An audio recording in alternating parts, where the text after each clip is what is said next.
Welcome back everybody to this week's episode of What Now, and today I'm going to be discussing interest inventories and basically how interests can become a job.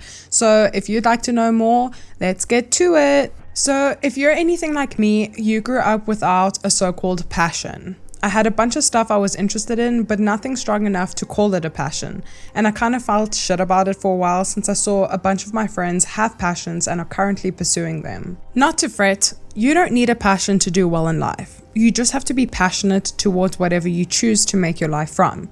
But in order to find out something you can be passionate about, you need to understand what you like and do some self-searching.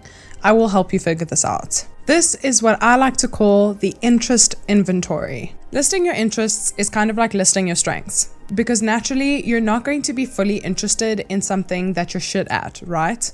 Plus, these interests you already know how to do, and you could find a life and work in expanding one or many of them. Also, looking at things you're already interested in saves you from learning an unnecessary skill that you may not even enjoy doing. So, how do we do this? Number 1. Picture yourself 5 years from now. This doesn't seem like down-to-earth advice, but the truth is that people say it for a reason, because it helps.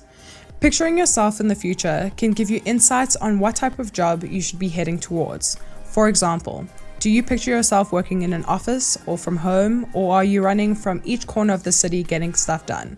This gives you some clarification of your direction.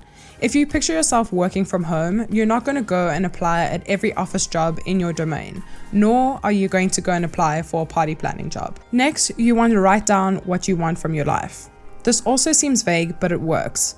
Writing down what you want from your life isn't easy.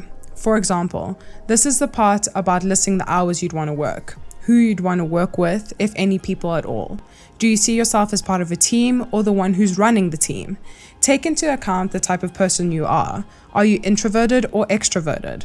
This once again gives clarification on your direction.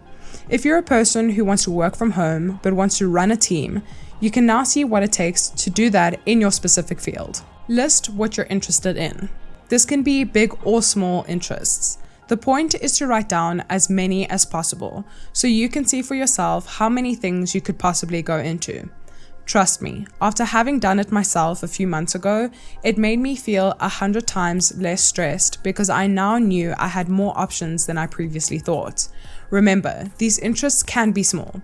For example, I'm interested in organization. This seems silly, but just with organization, there's so much that you can do. There's a lot of people out there who have no idea how to organize their time or their lives. And boom, a career and market opportunity just opened itself. Explore these interests.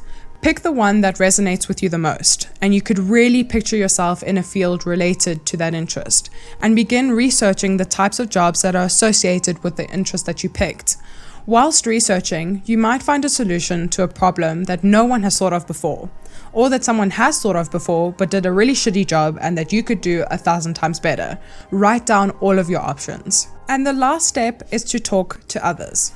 So you've written down your interest, you started researching, and you found out some pretty awesome stuff. Now it's time to talk to others. Speak to your family and your friends about these interests and whatever research that you found, and see what's going on out there.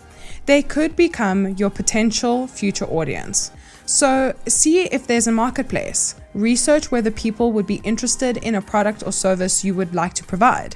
The web is a beautiful place. Use your social media skills to your advantage. Ask your followers and your friends. So you see, you don't need to have a passion, but you do need to create passion. Remember, every process I talk about is done through creation. You create the future you want. So start self-searching. And thanks for watching, guys. Stay tuned for the next episode.